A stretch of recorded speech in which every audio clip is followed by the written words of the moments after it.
তো দেখো বন্ধুরা, আজকে রবিবার ছিল, সকাল থেকে সেইভাবে ভিডিও দিতে পারিনি, ছেলেকে রাখতে যাচ্ছি, ওই জন্য এই দেখো ট্রেনে বসে গেছি। আর এটা হচ্ছে একজন দিদি হয়, দিদির সাথে অনেক দিন পরে দেখা হলো, তো একসঙ্গে বসেই যাচ্ছি।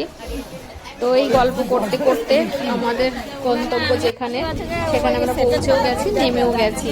ভীষণ ট্রেনে ভিড় ছিল আজকে, প্রচণ্ড পরিমাণে ভিড়। ঠিক আছে, তো আমি আর অনেক নেমে গেছি প্ল্যাটফর্ম দিয়ে। যেতে যেতে ওকে বলছি, হ্যাঁ দাদা কি কি লাগবে ওগুলো জিজ্ঞাসা করছি, যে কি কি তোমার জন্য কিনতে হবে। তো বলছে চলো মা, যা যা লাগবে আমি বলে দিচ্ছি। তো দেখো প্ল্যাটফর্ম থেকে আমরা বেরিয়ে আসছি। এবার ক্যামেরাটা অন ছিল, আমি বুঝতে পারিনি, পরে দেখলাম যে ক্যামেরাটা অন ছিল। কথা বলতে বলতে ও কি কি নেবে তার জন্য দোকানে চলে এসেছি। তো দেখো দোকান থেকে নিচ্ছি শ্যাম্পু, এক পাতা দিয়ে দেন। কি নিবি, ক্লিনিক প্লাস? হ্যাঁ দেখছি, চল। ওর কিছু কিছু জিনিসপত্র ছিল, সেগুলো নিলাম।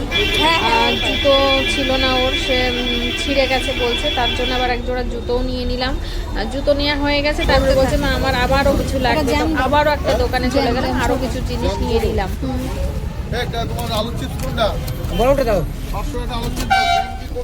বাচ্চাদের যেটা হয় না, এটা নেবো সেটা নেবো, ওদের বায়নার তো আর শেষ নেই। ঠিক আছে,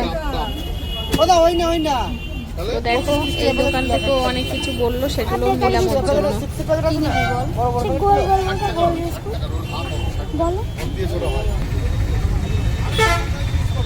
প্রায় সব নেওয়া কমপ্লিট হয়ে গেছে। আমরা ছেলে মা দুজনে অটোয় বসেও গেছে, এই যে যাচ্ছি। সমস্ত ভিডিও তো দেওয়া সম্ভব হয় না, তো দেখো আমরা ওর মিশনে পৌঁছেও গেছি। অনেকটা জার্নি, ওই ছোট ছোট কেটে কেটে তোমাদেরকে ভিডিও দেওয়া হয়, কারণ ফুল ভিডিও দিতে গেলে প্রায় 2-2.5 ঘন্টার ভিডিও হয়ে যাবে। ছোট ছোট ক্লিপ করে তোমাদের সঙ্গে শেয়ার করার চেষ্টা করি। তো দেখো ছেলে মিশনের গেট দিয়ে ঢুকছে, আমি ওর পিছনে আছি। হ্যাঁ, তো বলছে মা আবারও এলাম, যে হ্যাঁ অবশ্যই। তো দেখো এই যে মিশনটা অনেকবার তোমাদেরকে দেখিয়েছি, কিন্তু খুব ভালো লাগে জানো তো। পৌঁছে গেলাম, এই যে ছেলে আর আমি হেঁটে হেঁটে যাচ্ছি ওর রুমের উদ্দেশ্যে। ছেলে আগে যাচ্ছে, আমি ওর পিছনে ছিলাম। মিশন জীবন একরকম যেমন ভালো, তেমন কষ্টেরও জানো তো। যখন বাড়ি আসে তখন একরকম ভালো লাগে, যখন দিয়ে আসি তখন আরেক রকমের কষ্ট। তো দেখো ছেলেকে দিয়ে ফিরে চলে আসছি। আর মিশনের সামনেটা এত সুন্দর ফুলের বাগান, টোটালটাই যেন মনে হচ্ছে পার্ক। এদিকে ছোট বোনও চলে এসছে, ওরও ছেলে থাকে যেহেতু, তো ও থাকবে খানিকক্ষণ। আমি বেরিয়ে আসছি কারণ আমার ট্রেন টাইম, তো সেইভাবে আমাকে মেনটেন করে বেরোতে হয়। তো ফুলগুলো এত ভালো লাগছিল, তোমাদেরকে কি বলবো, সত্যি মানে ফুল প্রেমী তো আমি। ফুল দেখলে আমার মাথায় কাজ করে না। এই ছোট্ট একটু ভিডিও ক্লিপ তুলে নিলাম, যে আমার বন্ধুরাও দেখতে পাবে। খুব ভালো লাগছিল গো, খুব সুন্দর লাগছিল। বিশেষ করে এই ফুলগুলো দেখো, ছোট ছোট গাছে এত সুন্দর গাঁদা ফুটে আছে, খুব খুব খুব ভালো লাগছিল, খুব ভালো লাগছিল। দারুণ দারুণ, মানে ফুলগুলো মনে হচ্ছিল একটু ছিঁড়ি বা হাত দিয়ে, যেটা হয় না। তো নাই, বললাম না চলো ঠিক আছে, দূর থেকেই দেখি, দূর থেকে দেখেই সেটা উপভোগ করাটাই বেটার। তো ওরা মা ছেলে আবার গল্প করছে, ছোট বোন আর ছোট বোনের ছেলে। তো দেখো আমার ননদ গেছিল সকালবেলা, ঠিক আছে, ও একা গেছিলো, ফেরার সময় আমরা ননদ বৌদি দুজনা মিলে ফিরছি।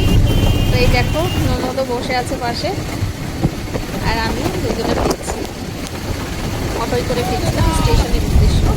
তো দেখো স্টেশনে চলে এসেছি, আর তখন প্রায় সন্ধ্যা লাগবো, তো সিঙ্গারা কিনে নিয়ে চলে এসেছি। খিদে পেয়ে গেছে, সিঙ্গারাটা ভীষণ টেস্টি। ননদ সিঙ্গারা পছন্দ করে না, তাই আমি বললাম খেয়ে দেখো না, খুব ভালো লাগবে খেতে। তা ও খেয়ে বলছে হ্যাঁ সিঙ্গারাটা মোটামুটি ভালো। তো দেখো সিঙ্গারা খাচ্ছি আর ট্রেনের জন্য অপেক্ষা করছি। ট্রেনের অ্যানাউন্সও হয়ে গেছে, সিঙ্গারা খাওয়া আমাদের প্রায় কমপ্লিট হয়ে গেছে। ইতিমধ্যে আমরা কিন্তু বনগ্যাসে পৌঁছে গেছি, আর সন্ধ্যাও লেগে গেছে। তো আবারও ঝালমুড়ি কিনে নিয়ে চলে এলাম, ননদ বৌদি মিলে খাচ্ছি। কি বলতো, ওই বাইরের এই টুকটাক খাবার কেউ একজন পাশে থাকলে গল্প করতে করতে খেতে বেশ ভালোই লাগে জানো তো। তো আজকে সারাদিনের ভিডিওটা তো এইভাবে দিলাম, তোমাদের কার কার কেমন লেগেছে সেটা প্লিজ কমেন্টে জানিও।